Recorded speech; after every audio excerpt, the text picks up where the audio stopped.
Kesultanan Sumbawa atau yang juga dikenal sebagai Kesultanan Samawa. Kesultanan yang pernah menjadi besar ratusan tahun silam ini memiliki pusat pemerintahan yang terletak di Sumbawa Besar. Di masa lampau, Sumbawa Besar ini juga dikenal dengan sebutan Samawa Datu. Belum banyak catatan yang bisa dijadikan rujukan untuk mempelajari Sumbawa pra-Islam. Namun, bukti-bukti sejarah menunjukkan bahwa masyarakat Sumbawa memeluk agama Hindu. Masuknya agama Islam ke Sumbawa diperkirakan pada kisaran abad ke-16 dan 17. Catatan sejarah dari De Graaf, ahli sejarah dari Belanda, menuliskan bahwa Islam yang masuk ke Sumbawa dibawa oleh Sunan Prapen dari Gresik. Sunan Prapen terlebih dahulu menyebarkan agama Islam di Pulau Lombok pada paruh pertama abad ke-16 Masehi. Setelah dari Lombok, Sunan Prapen menuju ke timur dan masuk ke Sumbawa. Informasi tentang masuknya Islam ke Sumbawa ini dikonfirmasi melalui catatan Duarte Barbosa, pelaut Portugis.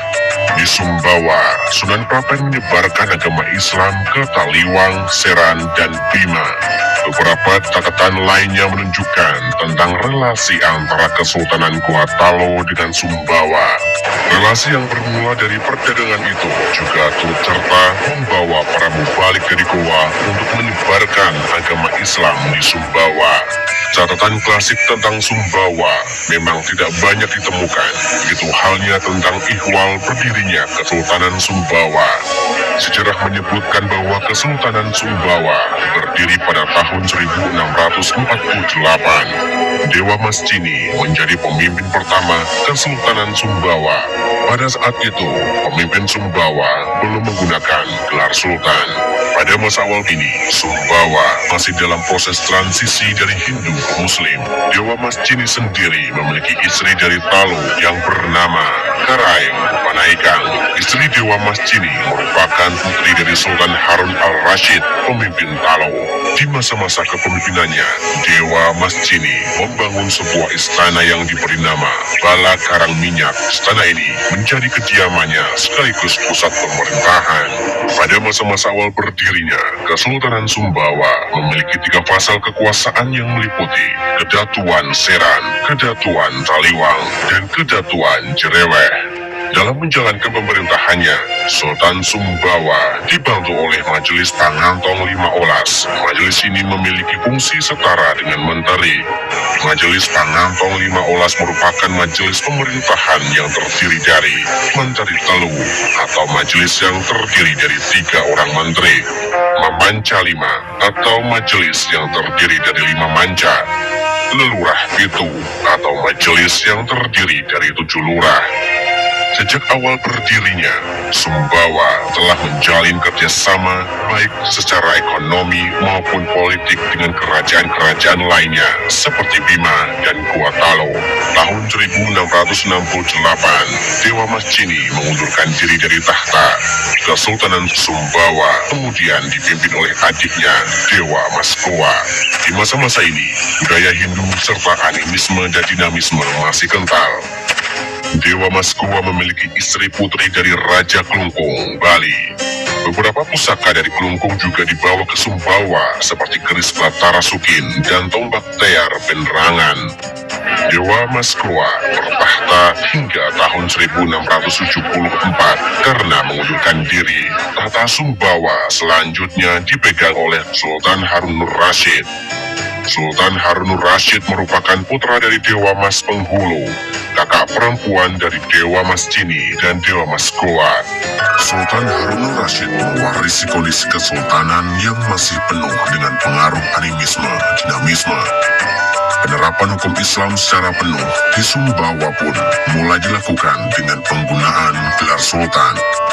Selanjutnya, berbagai bidang kebudayaan tidak luput dari pengaruh penerapan hukum Islam.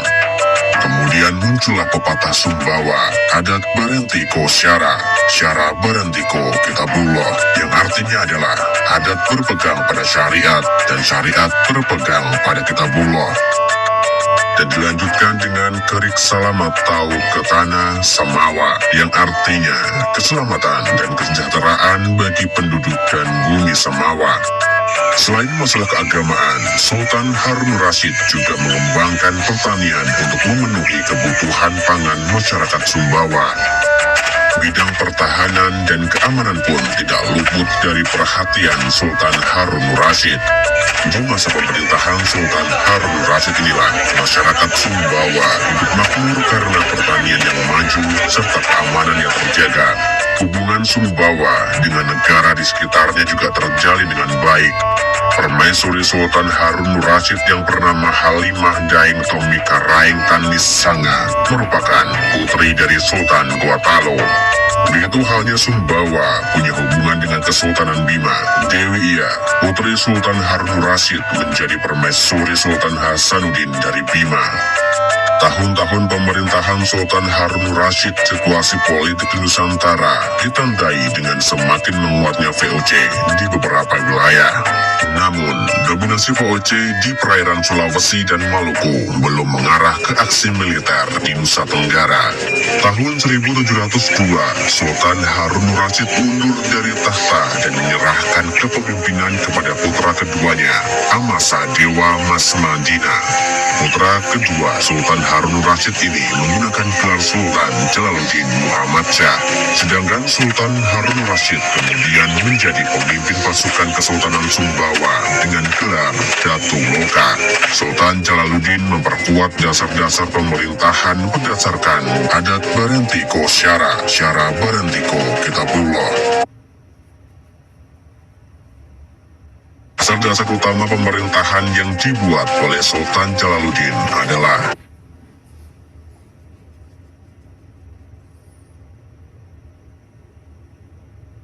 politik, keamanan, dan pertahanan, kemakmuran rakyat, ketakwaan kepada Allah Subhanahu wa Ta'ala. Selama masa kekuasaannya, Sultan Jalaluddin membangun sebuah istana sebagai pusat pemerintahan. Istana ini dikenal sebagai Istana Balabalong. Tahun 1722, Sultan Jalaluddin memimpin armada perangnya dalam rangka membantu Lombok bertempur melawan VOC. Dalam ekspedisi militer tersebut, Sultan Jalaluddin ditemani oleh dua saudaranya, Datu Jerweh dan Datu Gunung Setia. Sedangkan kepemimpinan di Sumbawa dipegang oleh Datu Balasawu, kakak dari Sultan Jalaluddin. Sayangnya, Sultan Jalaluddin Muhammad Shah beserta Datu Jereweh tidak selamat dalam ekspedisi militer tersebut. Bulan Februari 1725, mereka berdua gugur dalam sebuah pertempuran. Sultan Jalaluddin Muhammad Shah dan Datu Jereweh kemudian dimakamkan di daerah Lombok Timur. Tidak lama setelah gugurnya Sultan Jalaluddin Muhammad Shah, Datu Balasawu juga tutup usia. Beliau dimakamkan di Sampar, pemakaman para Sultan Sumbawa. Sumbawa yang mengalami kekosongan kepemimpinan membuat Pangantong Lima Olas menunjuk Dewa Gunung Setia sebagai pemimpin Sumbawa. Tahun 1731, kebakaran hebat melanda Istana Balabalong. Kebakaran tersebut menjalar ke beberapa kampung di sekitar istana. Dewa Gunung Setia dan keluarganya tidak selamat dari kebakaran tersebut, beserta dengan keluarganya yang turut menjadi korban. Dewa Gunung Setia dimakamkan di Bukit Gunung Setia. Pangantong Lima Olas kemudian menunjuk Dewa Mas Mapasung Datu Poro sebagai penerus tahta Sumbawa. Putra dari almarhum Datu Jereweh ini menggunakan gelar Sultan Muhammad Kaharudin. Untuk menggantikan Istana Balabalong yang habis terbakar, Sultan Muhammad Kaharudin membangun istana baru yang diberi nama Istana Bala Gunung Setia. Sultan Muhammad Kaharudin memulai pemerintahannya di masa VOC semakin kuat pengaruhnya. Namun, Sultan Muhammad Kaharudin mengambil sikap keras dengan menolak melakukan sumpah kesetiaan kepada VOC.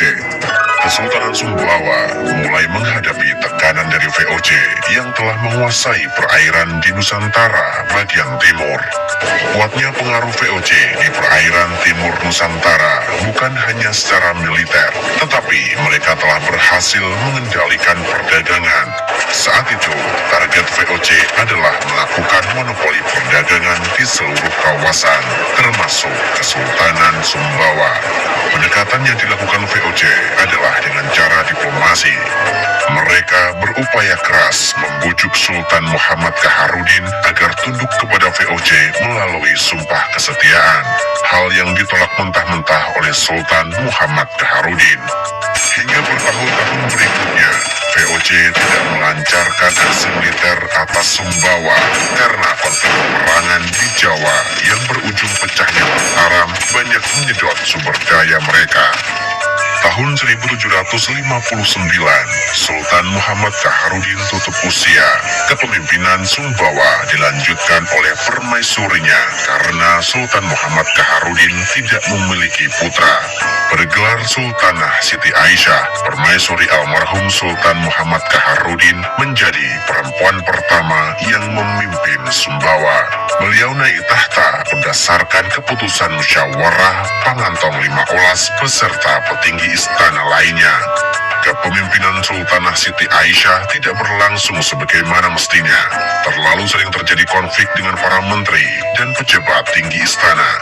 Hingga akhirnya, tidak sampai 2 tahun masa kepemimpinannya, Sultanah diturunkan dari posisi tertinggi Sumbawa.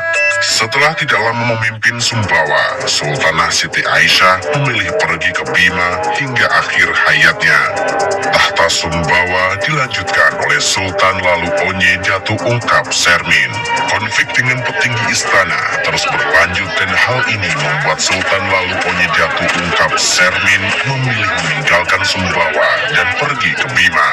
Pangantong Lima Olas kemudian menunjuk Gusti Mesir Abdurrahman Pangeran Anom yang merupakan cucu dari Sultan Jalaluddin sebagai penerus tahta Sumbawa dengan gelar Sultan Muhammad Jalaluddin Syah II. Pada masa inilah Kesultanan Sumbawa melakukan beberapa kajian ulang terhadap undang-undang negara. Tahun 1765, Sultan Muhammad Jalaluddin Syah II wafat. Penggantinya yaitu Sultan Mahmud ketika itu masih berusia 9 tahun. Mengingat usia Sultan yang masih terlalu belia, maka Pangantong Lima Olas sepakat menunjuk Datu Taliwang Dewa Mepaconga Mustafa sebagai pemegang pemerintahan sementara. Naiknya Dewa Mepaconga Mustafa sebagai Riwa Batang atau wakil sultan dalam pemerintahan ternyata tidak bisa diterima oleh Datu Jereweh. Datu Jereweh kemudian pergi ke berbagai negeri di Sumbawa bagian timur untuk mendapatkan dukungan. Setelah mendapatkan dukungan para pemimpin dari wilayah Sumbawa bagian timur, Datu Jereweh menemui wakil gubernur VOC di Makassar, Cornelis Senkar. Pertemuan Datu Jereweh beserta para pemimpin di Sumbawa Timur dengan Cornelis Senkar menghasilkan keputusan kontrak politik untuk membatalkan pengangkatan Dewa Mepaconga Mustafa. Mengetahui adanya kontrak politik dengan VOC, maka Dewa Mepaconga segera meminta pendapat Pangantong Lima Olas. Hasilnya, Dewa Mepaconga mengirimkan Lalu Malarangang Datu Busing ke Makassar menemui Cornelis Senkar. Dalam pembicaraan dengan Cornelis Senkar, Lalu Malarangang menyampaikan keberatan dari Sumbawa perihal campur tangan VOC dalam urusan internal kesultanan. Cornelis Senkar akhirnya memenuhi tuntutan Sumbawa dan membatalkan kontrak politik sebelumnya. Datu Jereweh sendiri berhasil dipaksa menandatangani pembatalan kontrak politik yang dilakukannya. Datu Mepaconga memerintah Sumbawa selama 10 tahun lamanya. Tahun 1775, Datu Mepaconga mengundurkan diri dan kembali ke Taliwang karena kesehatannya menurun. Tahun 1776, Datu Mepaconga wafat setahun kemudian dan dimakamkan di Taliwang. Riwa Batang Sumbawa dipegang oleh Datu Lalu Komak setelah Datu Mepaconga mengundurkan diri. Sedangkan Sultan Mahmud tidak sempat menduduki tahta karena wafat. Sultan Harun Rashid II memulai masa kepemimpinannya di Sumbawa tahun 1777. VOC hingga saat itu belum melakukan ekspedisi militer di kawasan Nusa Tenggara. Stabilitas Sumbawa selama ratusan tahun membuat keilmuan berkembang dengan baik. Tradisi keilmuan berlanjut dari generasi ke generasi. Salah satu ulama yang hidup di zaman Sultan Harun Rasyid kedua adalah Muhammad Ibnu Abdullah Al-Jawi As-Sumbawi. Sebuah kitab tafsir Al-Quran bermazhab Syafi'i yang ditulis Muhammad Ibnu Abdullah Al-Jawi As-Sumbawi masih tersimpan di Istana Bala Kuning hingga sekarang. Tahun 1788, stabilitas keamanan Sumbawa terganggu dengan adanya pemberontakan yang terjadi di kampung Bugis. Pemberontakan tersebut dipimpin oleh Mele Badola. Pasukan Sumbawa yang dipimpin Adipati Lalu Kaidadea Mele Habirah dikirim menghadapi pemberontakan tersebut. Tidak membutuhkan waktu lama, pasukan Kesultanan Sumbawa berhasil mengalahkan pasukan pemberontak. Keberhasilan mengatasi pemberontakan, Adipati Lalu Kaidadea Mele Habirah dipercaya oleh Sultan menghadapi bajak laut yang mengganggu perairan Sumbawa. Satu persatu kapal bajak laut ditenggelamkan oleh Angkatan Laut Sumbawa. Memasuki tahun 1790 Masehi, wilayah Kesultanan Sumbawa kembali stabil. Sumbawa kembali harus mengalami pergantian puncak kepemimpinan seiring wafatnya Sultan Harun Rasyid kedua pada tahun 1791. Sumbawa untuk kedua kalinya dipimpin oleh perempuan, Sultanah Safiyatuddin, putri dari almarhum Sultan Harun Rasyid kedua, sekaligus permaisuri dari Kesultanan Bima. Sayangnya, jalannya roda pemerintahan tidak berjalan mulus karena banyaknya campur tangan dari Sultan Bima. Tahun 1795, Pangantong Lima Ola sepakat menurunkan Sultanah Safiyatuddin dan mengangkat Sultan Muhammad Kaharudin kedua sebagai pemimpin puncak Sumbawa. Sultan Muhammad Kaharudin kedua yang memiliki nama asli Lalu Muhammad sebelumnya tinggal di Taliwang. Beliau merupakan putra dari Sultan Mahmud dengan Putri Laya. Sultan Muhammad Kaharudin kedua berhasil mengembalikan kewibawaan Sumbawa yang sempat merosot. 15 April tahun 1815, sebuah bencana meluluhlantakkan Sumbawa dan sekitarnya. Gunung Tambora meletus dengan hebatnya dan menyebabkan hujan abu hingga ribuan kilometer dari Nusa Tenggara. Ribuan atau mungkin ratusan ribu jiwa menjadi korban letusan Tambora. Sumbawa dan sekitarnya tiba-tiba saja seperti kota mati. Dalam hitungan hari, bencana kelaparan melanda mereka yang selamat dari letusan. Rakyat Sumbawa hanya bisa bertahan dari bantuan makanan yang dikirim dari pulau-pulau yang jauh, seperti dari Jawa dan Sulawesi. Setahun kemudian, Sumbawa yang masih didera bencana kelaparan harus kehilangan Sultan dan 3 putranya karena malaria.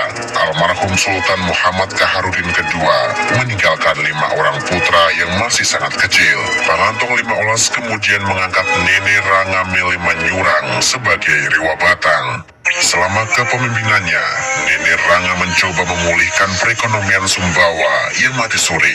Setelah Nene Ranga Mele Manyurang wafat, putra-putra almarhum Sultan Muhammad Kaharudin kedua masih belum ada yang siap naik tahta. Pangantong Lima Olas kemudian bersepakat menunjuk Mele Abdullah sebagai Rewa Batang. Selama menjadi Rewa Batang, yang dilakukan Mele Abdullah adalah fokus pada pertanian dan perdagangan untuk meningkatkan perekonomian Sumbawa. Tahun 1836, kepemimpinan Sumbawa dilanjutkan oleh Sultan Lalu Mesir yang merupakan putra dari Sultan Muhammad Kaharudin kedua. Sumbawa kembali dipimpin oleh seorang sultan setelah 20 tahun. Namun, Sultan Lalu Mesir hanya memimpin dalam hitungan bulan. Sultan Lalu Mesir yang wafat kemudian digantikan oleh Sultan Lalu Muhammad Amrullah. Di masa-masa ini, perekonomian Sumbawa mulai pulih.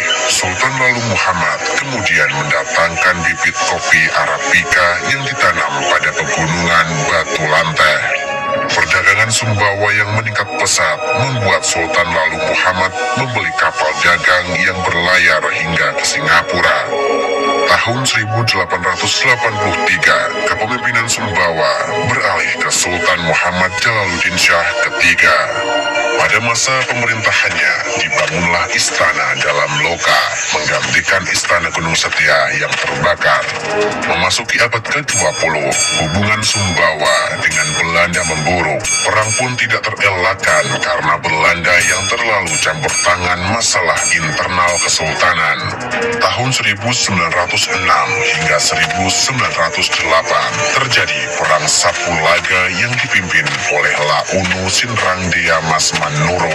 Perang ini berakhir dengan perjanjian damai. Tahun 1921 terjadi Perang Baham.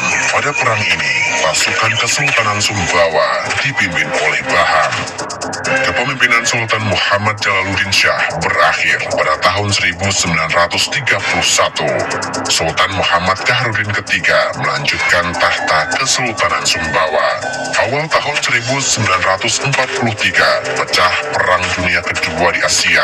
Pasukan Jepang masuk ke Nusantara dan menggusur kekuatan Belanda. Tahun 1945, proklamasi kemerdekaan Kesultanan Sumbawa menggabungkan diri ke dalam Negara Kesatuan Republik Indonesia. Dan sekarang Sumbawa menjadi bagian dari Provinsi Nusa Tenggara Barat.